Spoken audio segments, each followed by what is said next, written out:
Naam, upasuaji wa maiti ya Sheryl Odhiambo, mwanafunzi wa chuo cha mafunzo ya matibabu KMTC, umedhibitisha alifariki dunia kutokana na majeraha ya risasi iliyofyatuliwa kichwani.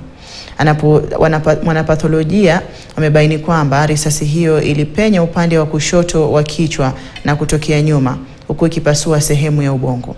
Matokeo haya sasa yanatoa mwelekeo mpya kwa maafisa wa upelelezi, huku shinikizo likiongezeka kutoka kwa familia na wanafunzi wenzake wanaodai haki itendeke. Sheryl amefanywa postmortem, tumepata alishutiwa, huku kapitia kwa uso wake katokea nyuma. Sasa mengi siwezi sema juu watu wameona, tumeona watu wengi. Yenye tumeomba tu ni justice ya Sheryl, haki yake. Juu Sheryl bado alikuwa mtoto mdogo sana.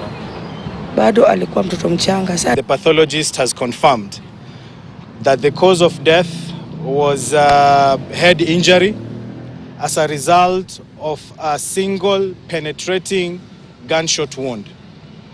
That is what took away the life of Sheryl Odhiambo, a young, innocent, 21 years old Kenyan girl. We must say this in unequivocal terms, that force must be used very sparingly, and even when it must be used, you must explore other means